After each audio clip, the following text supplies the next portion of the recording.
Good morning, dear students. Today we are going to start new chapter in our marigold, Nina and the baby sparrow. So first, we read this story. We read this topic. So you should pay attention in the textbook with me. Okay. So let's start the new topic, Nina and the baby sparrow. There was a great joy in Nina's house. Nina's aunt was getting married. Nina, her father, mother and little brother were all going to Delhi for wedding. Everyone was happy except Nina. Her mother took her to the market to buy a new dress. What color would you like? Mother asked. I don't want a new dress, mother, said Nina. Salwar kameez then? Nina shook her head. What about those lovely white shoes you showed last week? I don't want those either. Thank you, mother. Nina's mother was upset, but she said nothing. They went back home and had lunch. After lunch, mother came and sat near Nina. What is it, child? She asked. Why did you say no to everything?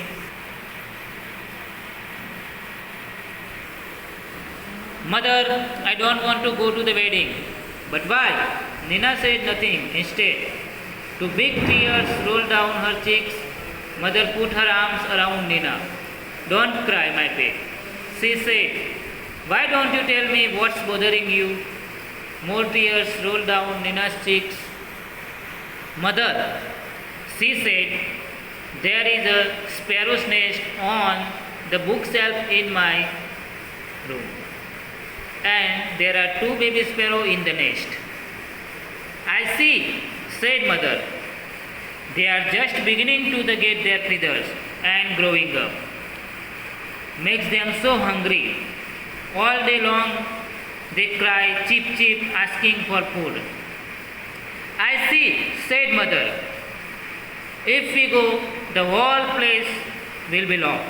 And how will Papa and Mama Sparrow feed their babies? Oh, Nina, cried mother, giving her a big hug. Is that why you don't want to go to the wedding? But that's no problem at all. We will leave the window open. Oh, can we, mother? Can we really? Yes. We will remove all your things from the room and lock the door on the outside. So the house will be perfectly safe and Papa and Mama Sparrow can come and go freely too. Just think, Nina, while you enjoy yourself at the wedding, the baby sparrow will be getting nice and fat in their nest. Good idea, isn't it? It was a good idea.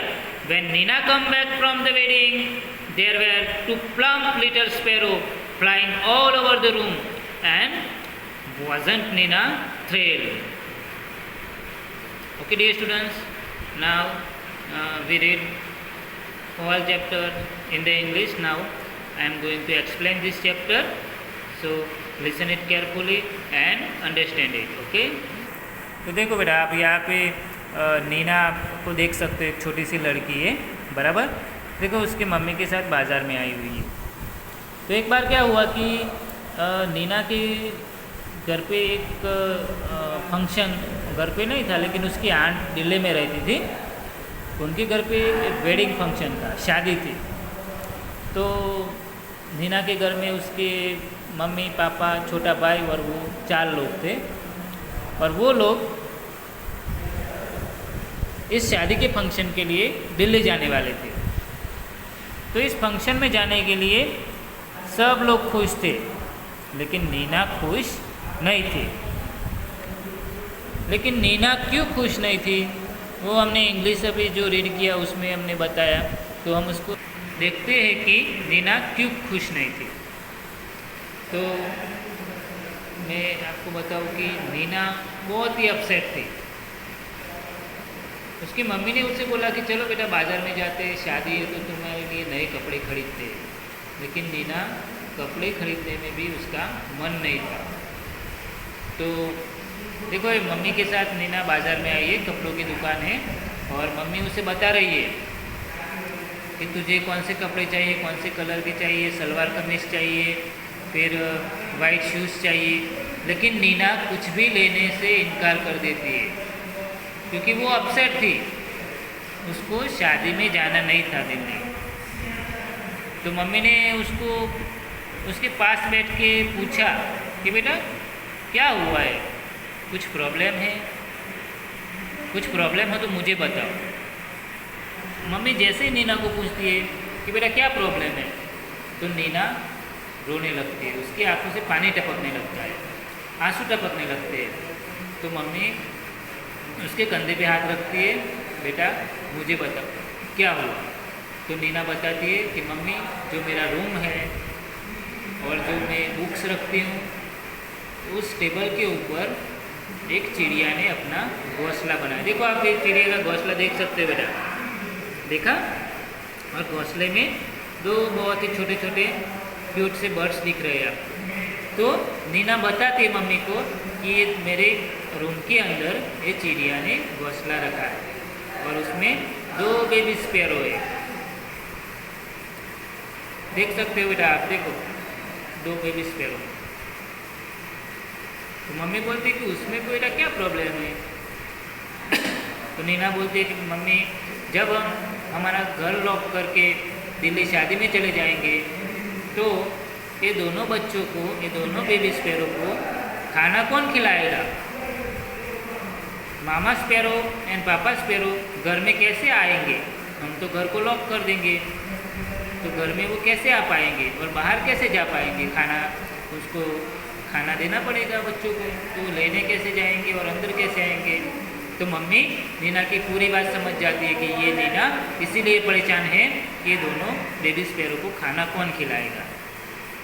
तो mummy उसका solution देती है कि Neena don't worry, there is no problem, वहाँ पे कोई problem नहीं होगी, क्योंकि हम जब भी दिल्ली जाएंगे शादी में तो हम तुम्हारा रूम तो लॉक कर देंगे, लेकिन रूम में ये विंडो दिख रही है आपको फोटो में, हाँ। तो मम्मी ने बोला कि ये विंडो हम खुली रख देंगे, जिसकी वजह से ये बेबी स्पैरो के मम्मी पापा यानी कि मामा स्पैरो एंड पापा स्पैरो आसानी से अंदर आ सकेंगे और जा सकेंगे। ये बात सुन के नीना बहुत ही खुश हो जाती है और खुशी खुशी शादी में जाने के लिए राजी हो जाती है। बाद में वो लोग जैसा मम्मी ने बताया वैसा विंडो ओपन रख के, पूरा घर लॉक करके सिर्फ विंडो ओपन रखने के बाद वो शादी में जाते हैं। देन आप देख सकते हो सेकंड फोटो में वो अच्छी तरह से शादी को एंजॉय करके घर पे जब वापस आते हैं तो नीना जैसे ही अपना रूम खोलती है, अपना कमरा खोलती है, तो उसके अंदर ये जो छोटे बेबी स्पैरो थे वो अब बड़े हो गए थे। आप देख सकते हो कि 2 बेबी स्पैरो कैसे रूम में उड़ रहे हैं और इन्हें उड़ता देख नीना बहुत ही खुश हो जाती है। तो यहाँ पे ये छोटी सी एक स्टोरी यहाँ पे पूरी होती है और ये स्टोरी लिखने वाले जो पोएट है, जो राइटर है, वो प्रतिभा नाथ है, उनका नाम है प्रतिभा नाथ। और आप देख सकते हो कि नीना कितनी खुश दिख रही है और बेबी स्पैरो भी कैसे उसके रूम में यहाँ वहाँ उड़ रहे थे। ओके स्टूडेंट्स, आपको ये स्टोरी समझ में ना आई है तो फिर से एक बार रिवाइज करके स्टोरी को सुनना और अच्छी तरह से समझना। Okay student, good bye.